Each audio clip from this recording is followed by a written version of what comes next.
Welcome, October 9th, our governing board meeting. It's nice to see the students here, and we'll go into that more. So, Lisa, roll call. Present. Present. Scott Coral. Present. Here. Present. All right, thank you. Pledge of Allegiance will be led by our wonderful Rams. Come on up.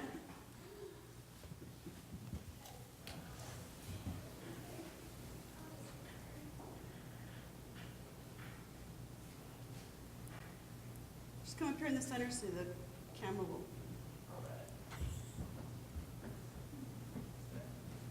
Perfect.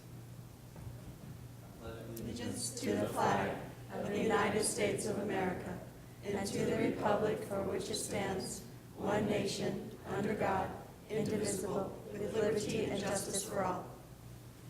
Thank you.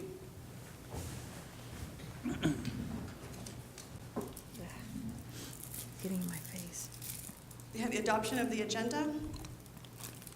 So moved. We have a motion. Is there a second?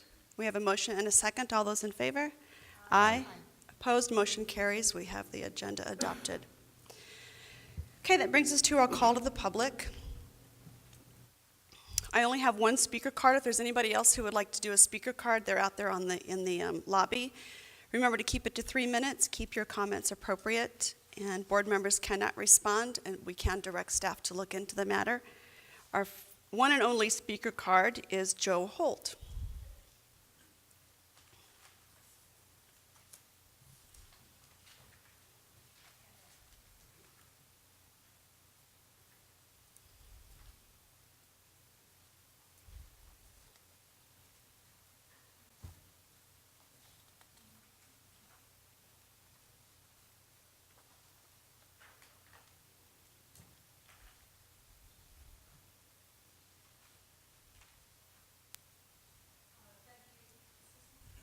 You just have to speak right into it. Is it on?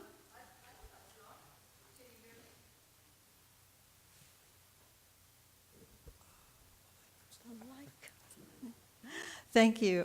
Thank you, President Anderson, members of the board, Superintendent Chestnut, members of the public, and staff. My name is Joe Holt. I'm a candidate for State Senate here in LD 11. I live in Oro Valley in Pima County, and I've had the opportunity to attend a few board meetings this year and actually last year as well, and the opportunity to watch the board make some very, very difficult decisions with regards to the budget. One of the things that continues to disturb me is that I keep hearing over and over again a single number from different people in the community and in the legislature that the state legislature has funded K through 12 education at $9,000 per student per year, and they have done this continuously, protecting education throughout the course of the Great Recession. What I've given you initially here is a printout of the Joint Legislative Budget Committee. And I don't want you to look at all of these numbers. I've highlighted in red and in kind of a teal, turquoise, light blue.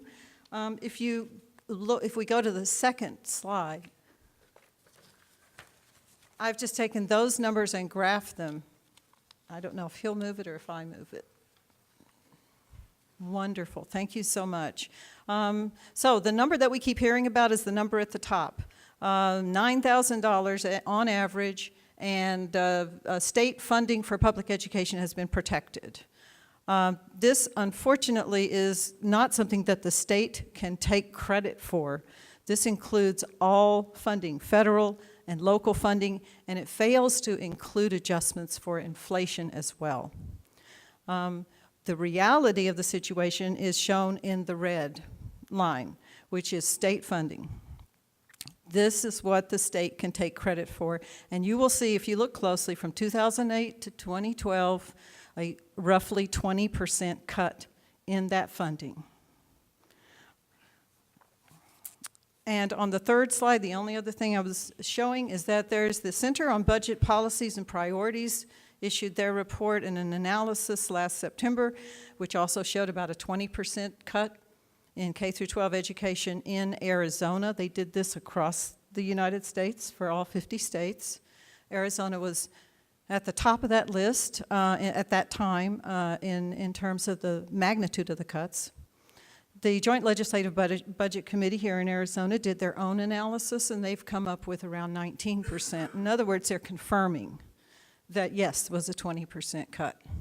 So all I want to say is to the good people of Maricopa and the students and the teachers and the staff of MUSD, when somebody tells you that education is protected in Arizona at $9,000 per student per year, don't listen to it, don't buy it, don't take it. The emperor, in fact, has no clothes. And this is something that this governing board knows very, very well because of the reality of the cuts that they have had to make over the course of time. So I want to thank you very much for the opportunity to address the board, and thank you very, very much for your service to this community. Thank you. Seeing there are no other call to the public cards, we will move on with our superintendent's report.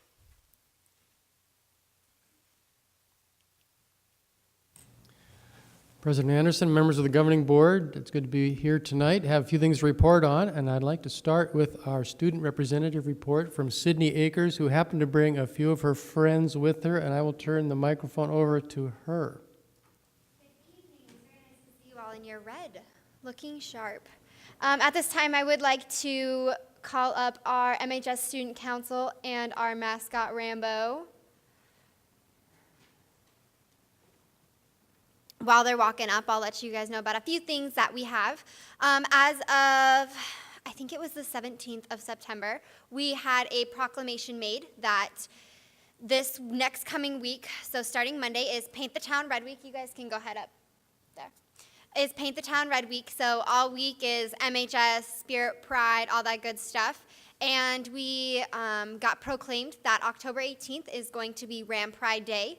So that is also very, very exciting. We're all here to let you know about that. Upcoming this week, we are very excited. As of recently, like yesterday, we got approval from Ultrastar to hold a free movie for all Maricopa High School kids that night. It is going to be in Theater 1, free to all students as long as they bring their ID. We're going to show either Remember the Titans or The Blind Side. We haven't decided which one yet, to kind of promote homecoming and get everyone in the football feel. We all, Ultrastar is also offering a gaming tournament that night that they're also going to open up free to all Maricopa High School students, so that's something for us to do that night. Tuesday, Wednesday, we're kind of preparing for the big day. Thursday is our big Powder Puff game. So that night we have our girls, juniors versus seniors, playing for breast cancer.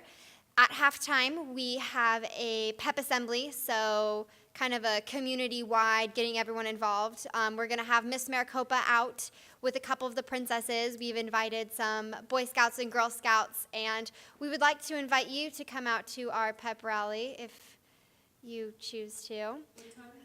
It's going to be at halftime during, does anyone remember what time the game starts? Starts at 7.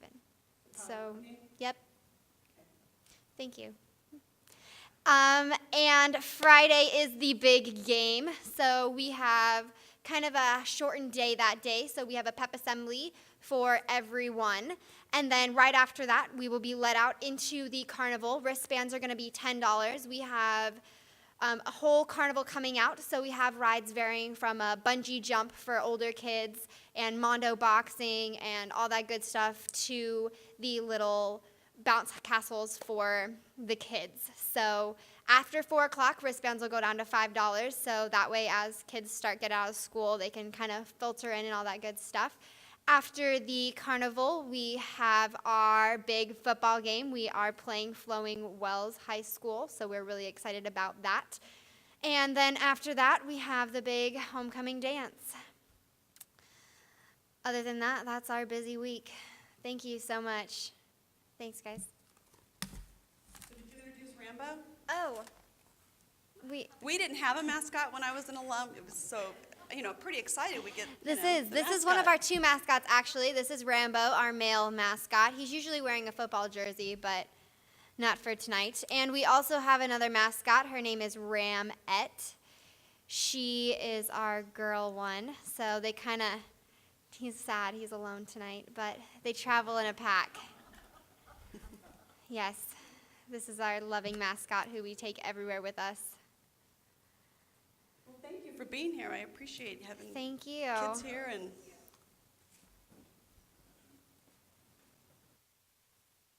Sydnee and students and Rambo for being here, and I think that if it hadn't been fall break, we would have had a bigger crowd, and you probably heard me say at a previous meeting, at the city council meeting, when this was declared Paint the Town Red Week. There was like 30 or 40 students in red t-shirts, both mascots, and like the entire cheerleading squad, all in uniform. So it was very impressive, and they're ready to go, as you can tell. Some other things that are going on. We want to formally and finally welcome Governing Board Member Knorr for joining us. And we weren't well prepared last time, but we've made up for it since then because we have a gift basket for you that has all the important things you will need as a new Governing Board member. It includes a foam finger, a Maricopa High hat, t-shirt, pom-poms, and some ram earrings made out of bottle caps. So some very cool stuff in here, so congratulations and welcome.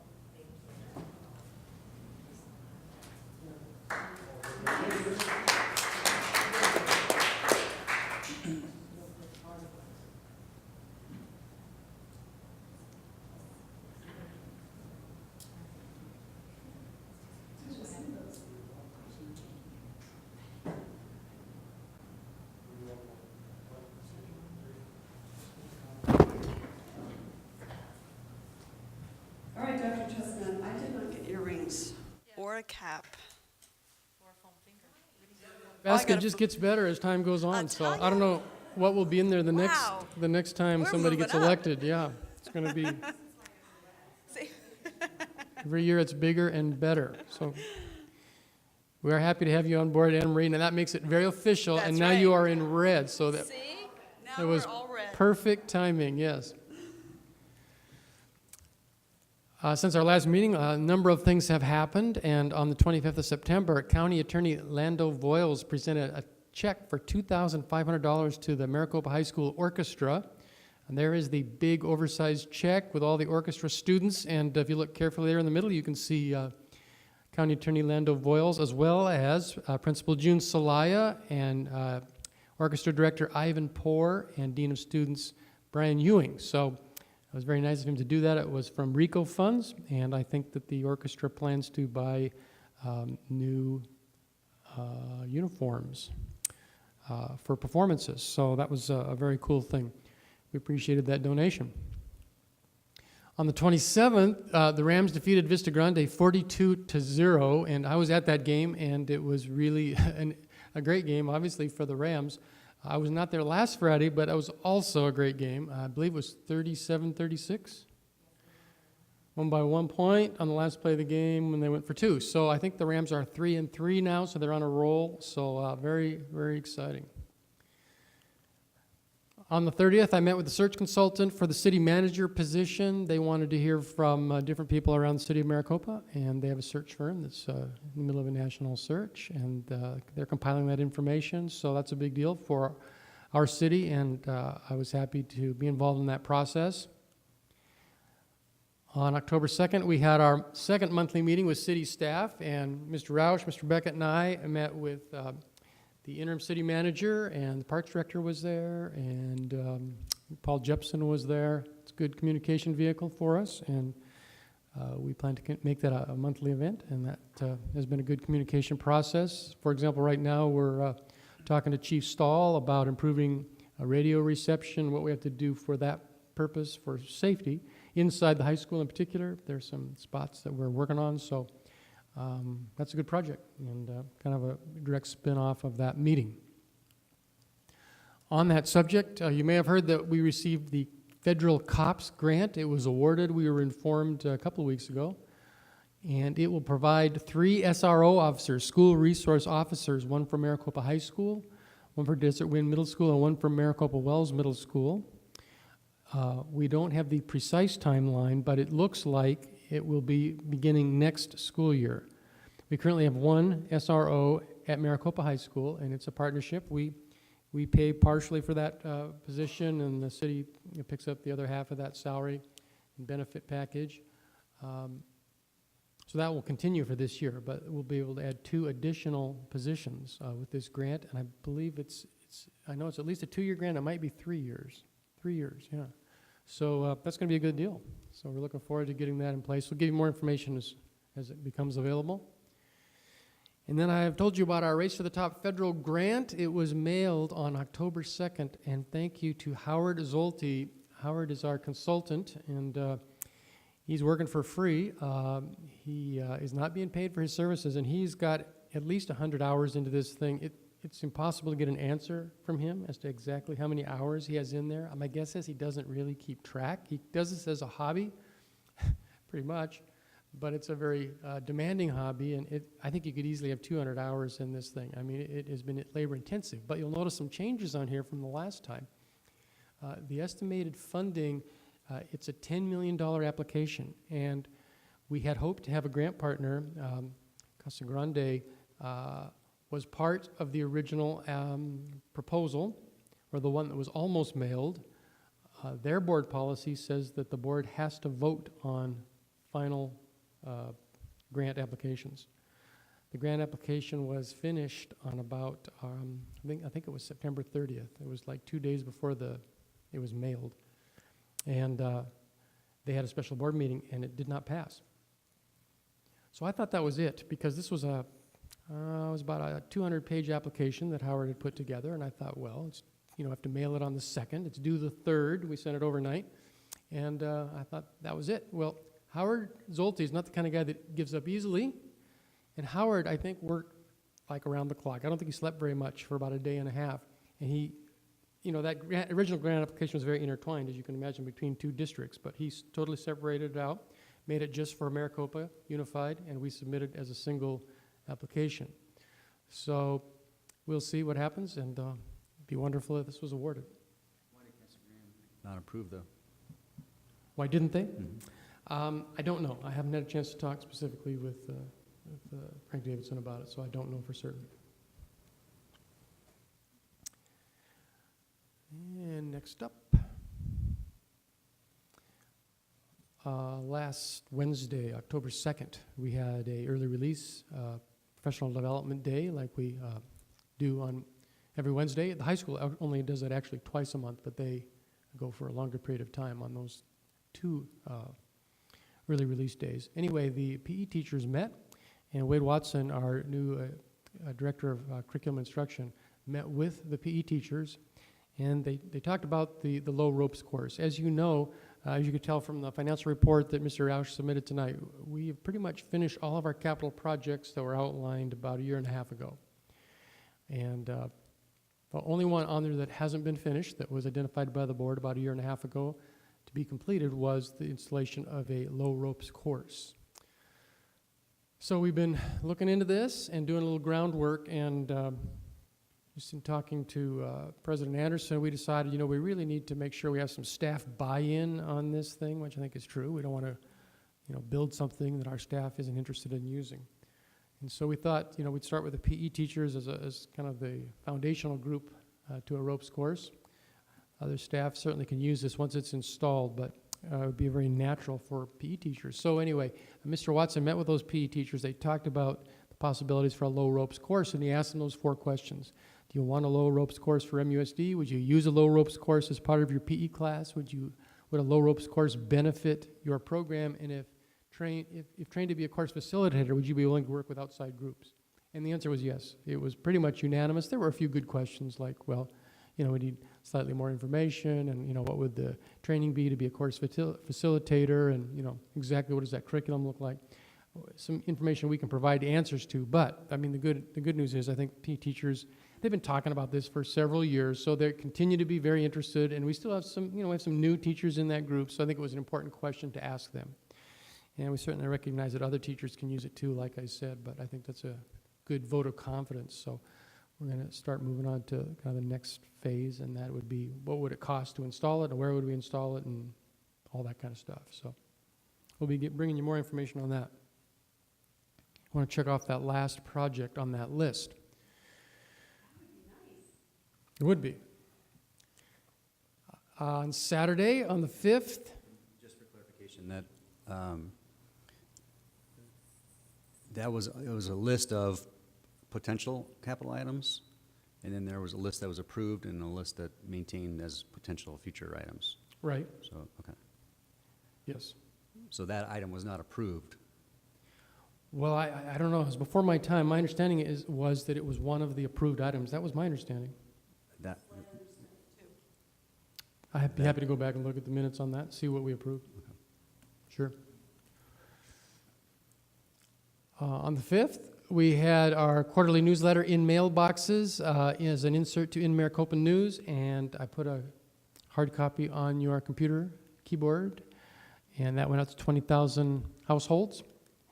And a lot of good news in there, most of which you've heard because I can't, I can't wait to tell you some of this stuff. So, but a lot of good information in there. I thought it was well done, and a lot of good homecoming stuff in there and that kind of thing.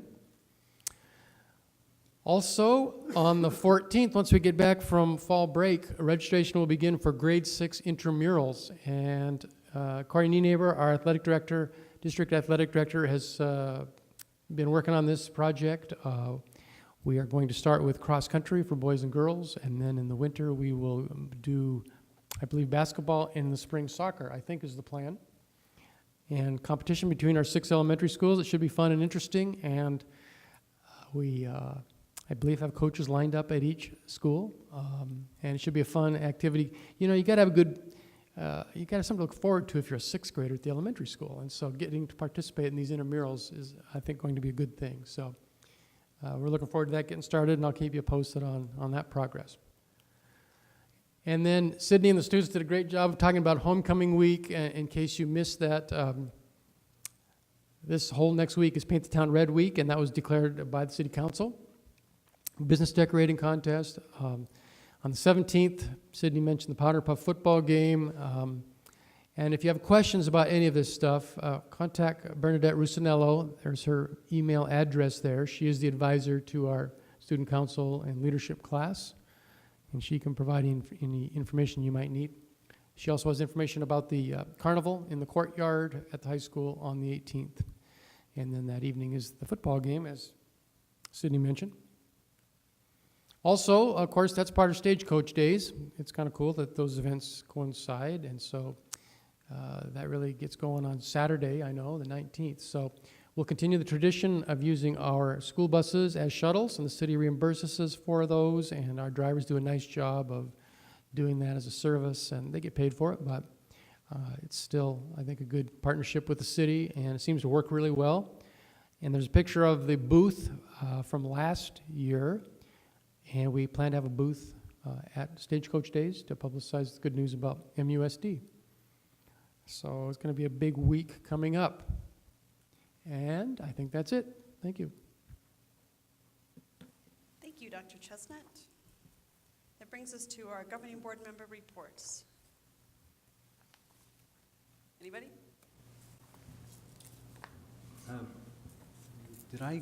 You had asked, I don't remember if this was since the last meeting or before last meeting, that I give you an update on the conversations we've been having about the legislation. Did we talk about that? Did I mention that last time around or no?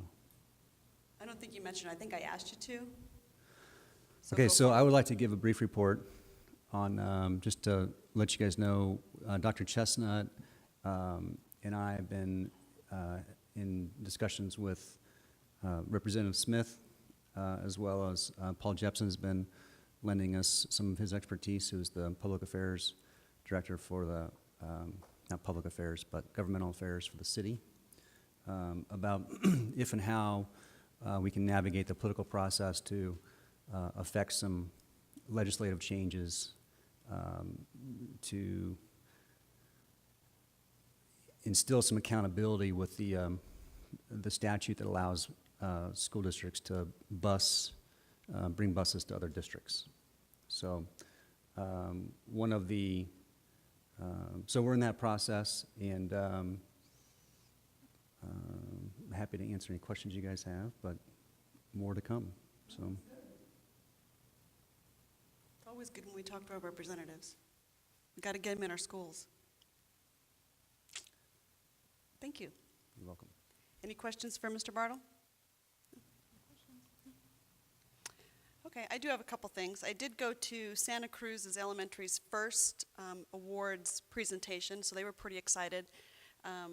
They did an amazing job. The kids were great, and they've got so many kids that they're having to do 2 schedules, K through 3rd in the morning, and then the older kids in the afternoon, so it's not so crowded because there's so many parents that go. So that's pretty exciting. And then I wanted to remind board members about our board evaluation, which you'll need to complete by the 30th, please. So you've got all that. And then also, October is not only Breast Cancer Awareness Month, but it's also Domestic Violence and Bullying Awareness Month. And the city does have a 5K and a 1-mile walk, which is on the 19th. So it's an anti-bullying, stop the violence participation. So it's kind of nice. A lot of the schools are dressing in their school T-shirts and participating, but it's a great way to stamp out the bullying that we have in our communities and our schools. So I wanted to bring an awareness to that also. And let's see. On October 21st, Stand for Children is doing a Common Core presentation in Casa Grande. It is free. It's at Casa Grande Elementary School's district building. So you can get more information on that on our website and also at my mind just went blank, Arizona School Board Association website. So it's free, and it's a great way for parents and staff members to find out more information on how that's going to affect our schools. So I think that's it. Anybody else? It's a break. Nobody went anywhere? I attended the football game Okay. on Friday, and it was an exciting game. And I also had the pleasure of attending the middle school baseball, softball tournament on Saturday morning. Unfortunately, the Tigers, they played really hard, but the boys and the girls lost their first game. But it was a fun season for the girls softball. They had about 3 players that had ever played softball before, and a new coach, and the girls just did an amazing job. It was a lot of fun to watch them. And they had a good turnout. They did. Schools around the state, so I was impressed. Go for it. Pima Butte Elementary is having a fall festival November 16th. So the PTO is putting that on to raise money. They want to buy more equipment and possibly some structures for the playground. So all the proceeds will go to benefit that. Thank you. It's nice to have you participate. I like that. It's because you got your red shirt on. All right. Are there any other comments? We will move on. Thank you, Board. Dr. Chestnut, 5A. It's my pleasure to introduce Ms. Susan Carlson, Executive Director of the Arizona Business Education Coalition, and I will just turn the program over to her. You have a clicker? Do Yes, I I count do. on? Okay. Thank you. Thanks you all for giving me an opportunity to come join you tonight and share with you a little bit about ABEC, the Arizona Business and Education Coalition. Each of you have a handout in front of you there that I would just ask you to open, because I'll just walk through that a little bit. Let me just let you know that ABEC is 11 years old. So we were founded 11 years ago, which is a pretty good run for an organization based on finding consensus among really disparate opinions about public policy. The reason we were founded, it was founded by Intel and Motorola at the time, as well as 2 school districts, Chandler Public Schools and Phoenix Union High School District. And the issue back in those days was that business and education were not only not getting along, they were actually, business was actually at education down at the Capitol. And so when education came down to the Capitol to talk about something that was needed for public schooling, it was quite often the business community, because they didn't have any level of understanding about education issues, that would then argue with and bicker about the needs. So the business community actually said, we've got to find some way that we can work together. They worked together to pass 301, and it was passed.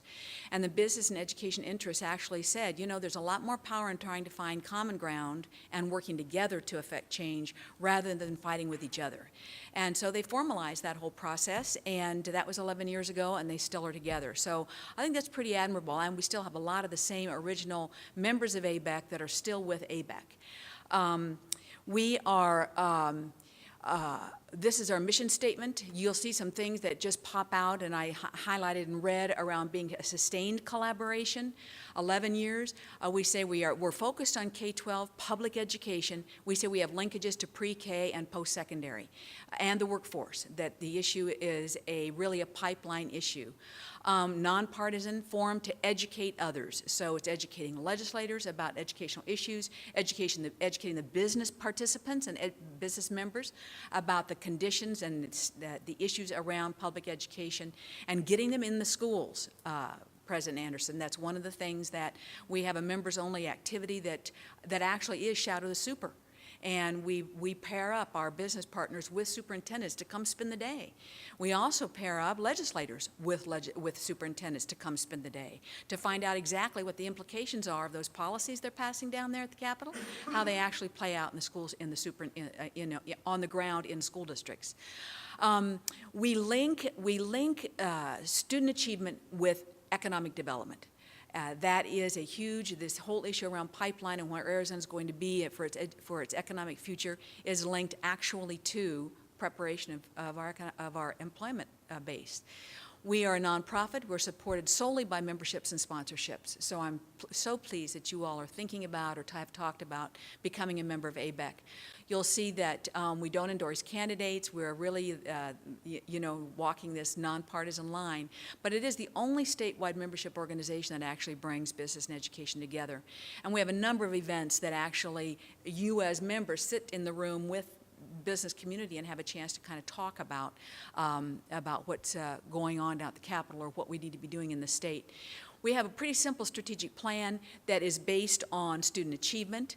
The first goal, and you'll see that on that inside page there, our objectives are all around students coming to school ready to read, being able to read on grade level by 3rd grade. Policies that support 8th grade students as they move from 8th grade to high school, and then advocacy around students being college and career ready when they move on, when they graduate from high school. We've also begun a real strong focus on partnerships, public-private partnerships and public business and education partnerships that support student achievement. So you'll see that in some of the activities that I'll share with you in a moment. The second goal is around school finance. We believe that this is a very complex issue in the state of Arizona, as already been pointed out, and that it needs attention. Not only do school districts need to be funded appropriately so that we can actually achieve higher skills for students, but the system itself has to be understandable so that legislators who are about to take a vote on an issue around school finance understand it well enough that they're confident that they can take that vote. So you'll see that we do a lot of presentation around school finance, both in Spanish and English. And we also have done some work around that I'll share with you in just a moment. We are advocates for funding that is equitable, evidence-based, and provides for innovation to support increased levels of student learning and achievement. We serve as a forum to educate others. So our sessions, our members-only quarterly meetings, to which all of our members are invited, is nonpartisan and it's based on attempting to find common ground around complex issues. So that common ground is not so easy to find sometimes when you've got both business and education in the room. So here are some of the things that I talked about, and you have some. I'm not going to ask you to read through all of this now, but maybe later on you would like to do that. Shadow the Super I've mentioned, what the goal for that is to get business in the schools and face-to-face with superintendents and leadership to learn about public schooling. We have a members-only event that occurs in January. That is called our Legislative Connection, and it's down at the Capitol. It's like the day at the Capitol. We encourage school boards, school superintendents, and business partners of yours to attend. It is always well attended, and it's a great opportunity to hear from both John Huppenthal, but also the leads both the Senate and House Education Committees around their agendas for the coming year. We will be doing our second Business Education Partnership Symposium this January. And this has been something that has really kind of bubbled up as a real key area for ABEC, particularly as we try to continue to reach out to the business community and bring them into the schools and get them physically and hands-on engaged in public schooling. Because once they learn about public schooling, because they're your partners and they're in the classroom or they're around the schools, then they begin to pay a lot more attention to public policy. And so that shift from being in the classroom to then being the advocate becomes a lot easier. The way we learn about issues, for example, taxation, that is the other half of school finance, we do through what we call crash courses. And those are single issue venues where we bring pros and cons, we bring experts, and we sit and we learn about what those issues are. From those crash courses, then, we go into our conversations around trying to find common ground so that we can take any kind of political or policy-based advocacy. We've spent a lot of time in communities building awareness and capacity. ABEC is convening 3 different forums in 3 different counties, targeting both the business and education communities in those counties. We'll be in Yavapai, Pinnell. As a matter of fact, we will be in Pinnell. Hopefully you will all be there. Not just you all, but business leaders in your community who have become familiar with Maricopa, that you will encourage your legislators to attend. But that's in the planning process now for Pinnell, as well as Cochise. Our goal, our hope out of that is that you are beginning to make those connections in your business community. And then when we talk about what needs to occur in terms of school finance, and there are lots of conversations going on around that right now, that you will be reaching out continually to your sphere of influence. And that sphere of influence are your business partners and your legislators. And then we have an annual conference each year that's always pretty interesting, and our members, that's open to the public, to non-members also. But we have a strong emphasis on the business view, foundation view of issues, and school district views of certain issues. This year the theme is going to be school finance. It's something that we need to start talking about. We've got about 2 years to start that conversation and get some short-term action done, hopefully this year, but there's a longer-term need out there that we as a citizen of leaders have got to tackle. So these are some of the initiatives that ABEC has been involved with, and you'll see more description in your handout. The issue around school finance reform, you will see a page that looks like this. This is a set of proposals that ABEC worked together on, and by together I mean 5 business leaders, 5 educators, recreated the system. And as you look through that, many of the pieces are already in play. There are a couple of pieces that are not yet, particularly relating to the level of funding. But it represents an ongoing conversation that we are going to continue to touch base about. Best practices in business and education partnerships. One example of what we are doing is right now in Casa Grande. We have a business, actually we are creating a middle school career exploration project in the middle school in Casa Grande. What we know, and you all probably know also, is that in middle school there are relatively few, if any, resources for educators in middle school to really begin career exploration for those kids. So these kids go from middle school on into high school, look at filling out their ECAP without much discussion of what you want to be when you grow up, and how what you're studying in 7th and 8th grade really connects to what you want to be out there when you grow up. So we've created a structure in Casa Grande with a leadership team and a structure so that if people come to the district to say, we've got a project we want to bring to you, Farm Camp, for example. Did you hear about Farm Camp? Farm Camp was this awesome experience for kids in Casa Grande, all based on pharmacy. And it was a week-long experience brought to Casa Grande by U of A. And because they had the structure there, it was a very easy thing to bring into the district.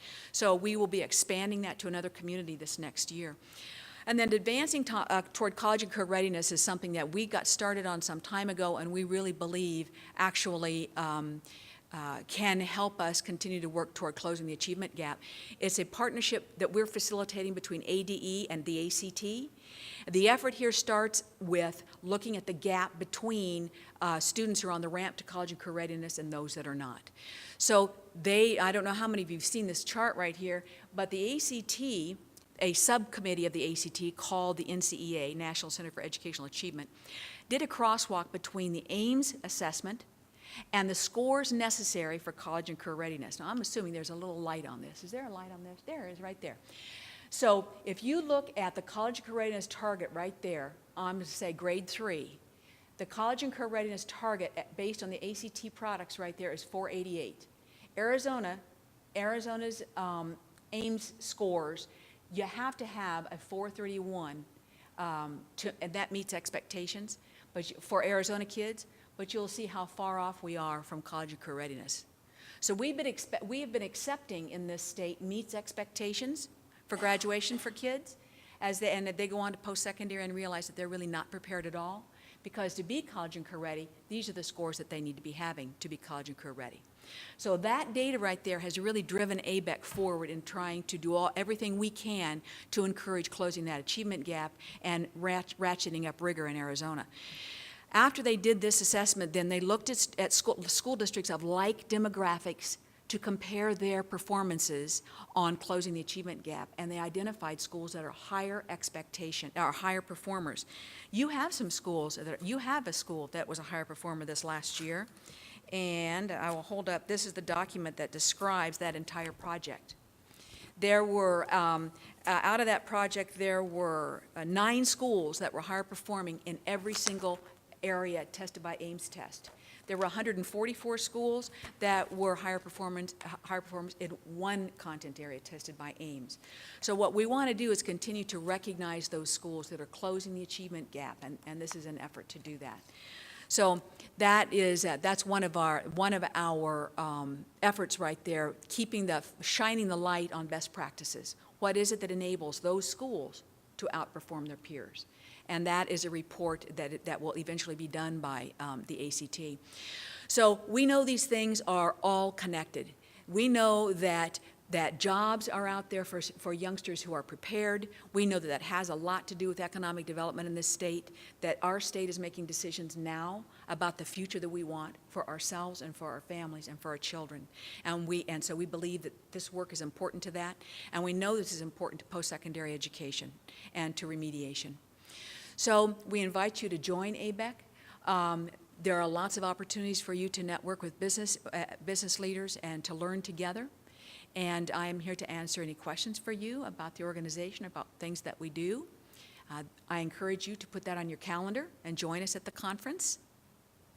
And that's our website and contact information for me to answer anything now or even later. If you have something that you think about after you go home, send me an email and I'd be happy to respond. Questions? Ms. Carlson, I do have a question. Yes, ma'am. In looking through all your information, it was exciting, especially the advocacy portion of it. I find that that's where we need to go. That's one of my passions. And seeing that school finance reform is on the top of your list, and I know that Arizona School Board Association, that's on the top of their list as well. School finance reform is a huge topic in the state of Arizona.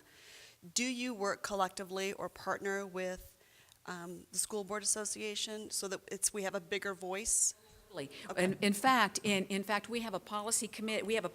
I would draw your attention to this document right here. This document is a product of the entire conversation among ABEC. Okay. So the bullets that you see on this document right here, when people come to us, legislators come to us, and they do, to say, we want you to support X, Y, or Z, if it doesn't lay up against this, because these are our principles of agreement around legislation, then we don't take any action at all. So that's important for you to note. In our policy setting, we have School Boards Association, AEA, Arizona Chamber. We have Wells Fargo. We have Intel. And so we look at all of the policy agendas that the policy committee does, and then we look at places where there's alignment. And I've got to say that even with the Arizona Chamber and Wells Fargo and Intel, Southwest Gas, the issue of school funding is on the top of everybody's list. But I will tell you what's an interesting thing. I don't know if any of you came to our conference last year, but the last speaker was a fellow named Grady Gamage, and Grady Gamage had just left a meeting, some sort of luncheon that featured the governor, and they were talking about the economy. And then Grady left there and came over to our conference, and which was filled mostly with educators. And Grady said, you know, I cannot get over the difference in these two conversations. What they're talking about over there is not the same thing that you're talking about over here. And somehow, those two conversations have got to come together in the same room. And so that's what this does. That's what it does. It brings together those conversations in the same room. There's a lot of learning that goes on.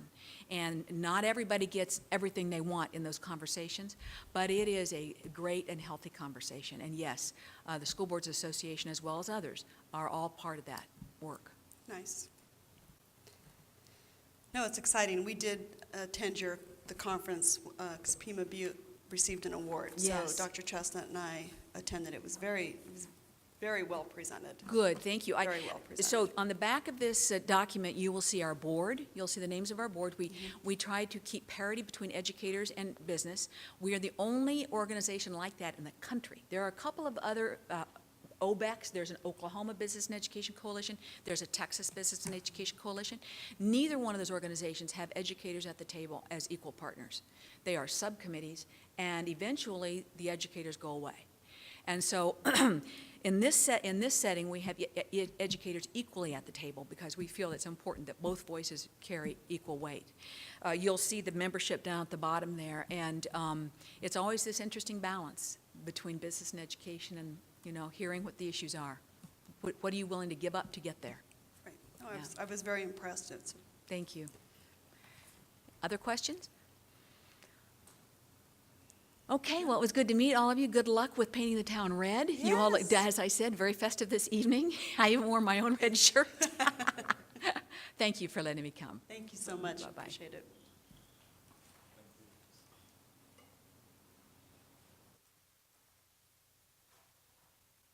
Dr. Chestnut. 5B, Superintendent Evaluation Process. Pretty straightforward process. The documents are in the packet, and it's something that happens once a year after the first year. So if you read the policy, it's interesting that way. So last year was a little bit informal, which is within the spirit of the policy. We had, back in about October, we had a board superintendent work plan discussion and kind of a touch base on how things were going. But the way this policy is written, the first truly formal evaluation is supposed to happen about midway through the second year. So I'm required to provide each member of the board a copy of the evaluation instrument not later than November 10th, so we're way ahead of that deadline, and then the board president shall schedule a meeting not later than December 18th to devote an executive session to the evaluation of the superintendent. So the form is in the packet, so I don't know if you want to talk about when you would like that to be turned in. I assume we'll turn them into Lisa like we have turned in the board self-evaluation forms. So that's up to the board as to what the deadline is for when those should be turned in to Lisa. Or how you want to structure the process. There's a lot of flexibility in the process, but those are the general guidelines.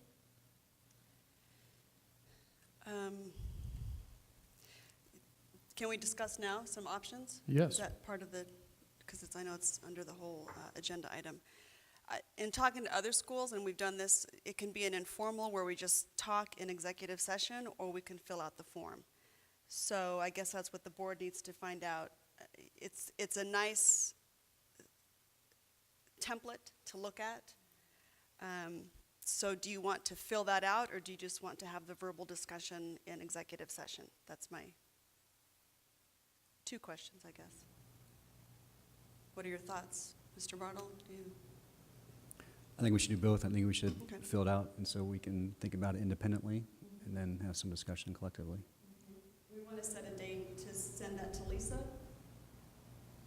Because we need to have an executive session, so I'll need you to think about some days, whether you want to do it after a board meeting or whether you want to schedule a separate meeting for that. So those are the other two questions you'll need to think about. This has to be done in December. By December 18th. And we have one board meeting in December? Correct. So there's either, we could do it December 4th, or we could do the following after the board meeting, which was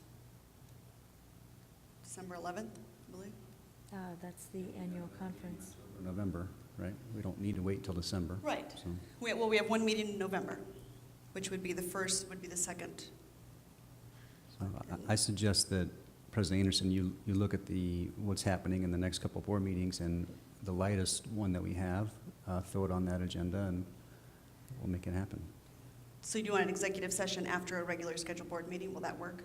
I'm fine with either one. Okay. A special meeting or after a board meeting. Either Okay. way. All right, so Dr. Chestnut and I will put some dates together and send that out. Okay? And to clarify, we're going to have that in conjunction with our regular scheduled meeting, correct? We can, okay. I would prefer that.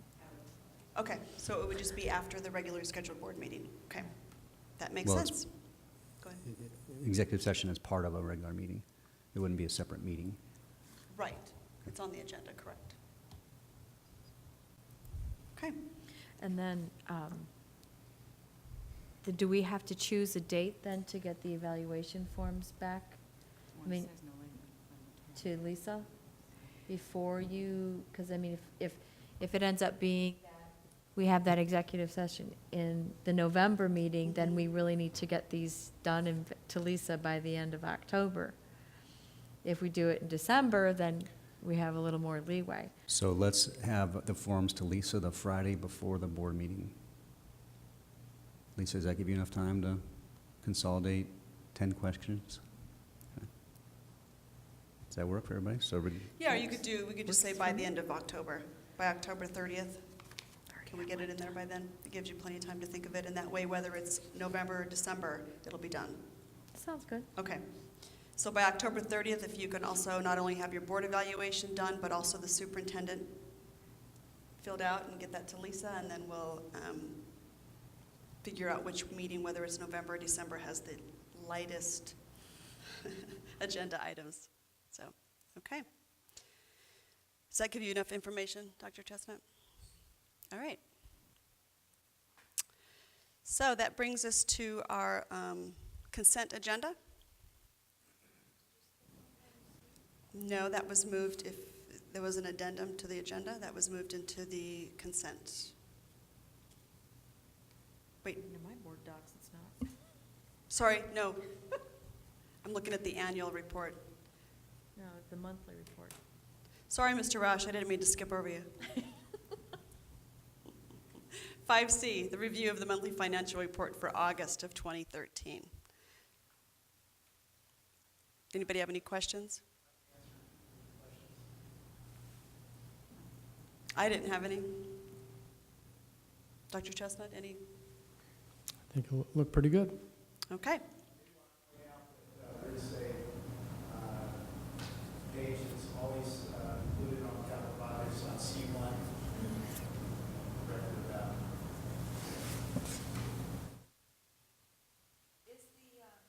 High school project completed now?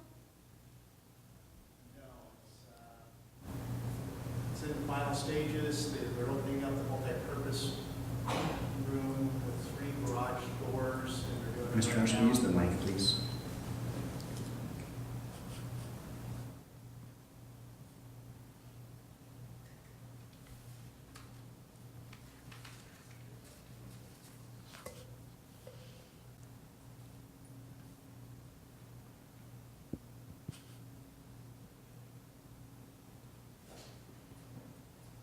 Or you could walk up to the podium.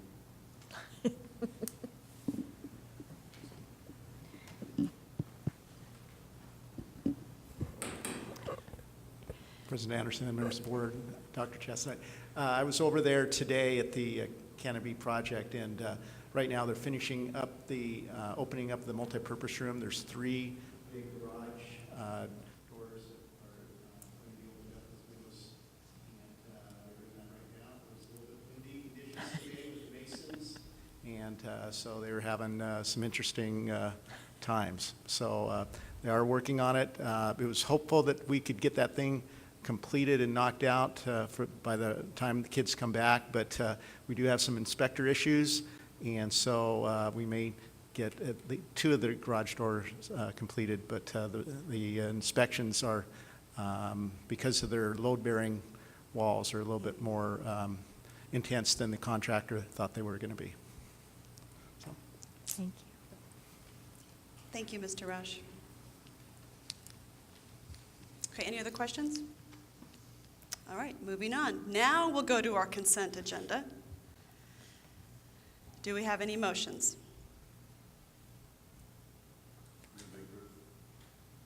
We have a motion.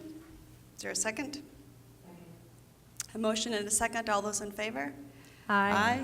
Opposed? Motion carries. We have our consent agenda approved.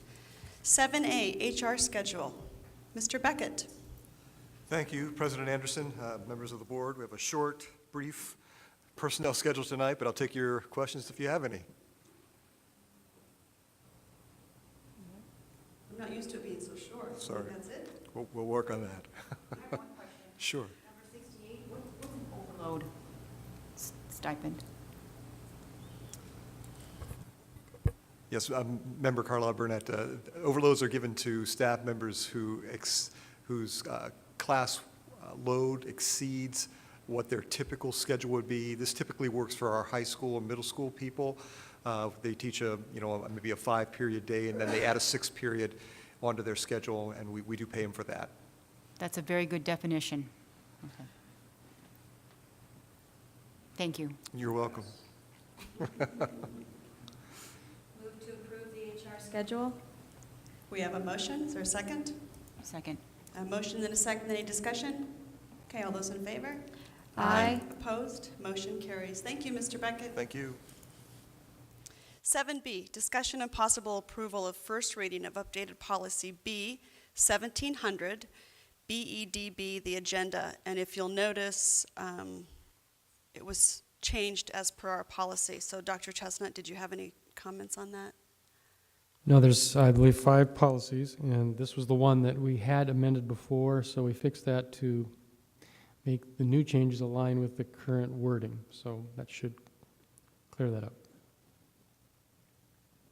I just have 2 grammatical suggestions. In the ASBA language, under reports, change whom to who, and in the bullet underneath that, change were to where.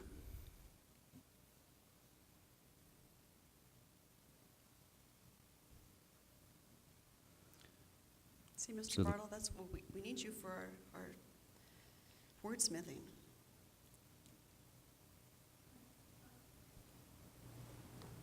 Okay. So with those changes, are there any motions or any other discussion?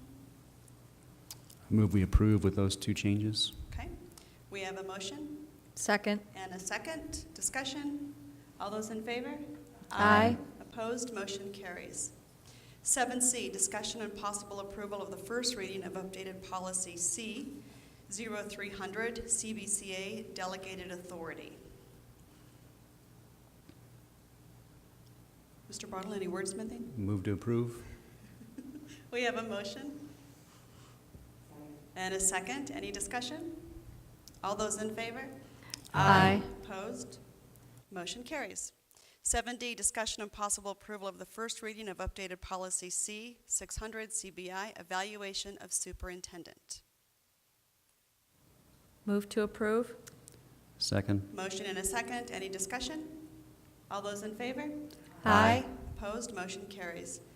7E, discussion and possible approval of the first reading of updated policy C 2450, CM, School District Annual Report. Any motions or discussion? Move to approve. Second. Motion and a second. Discussion? All those in favor? Aye. Opposed? Motion carries.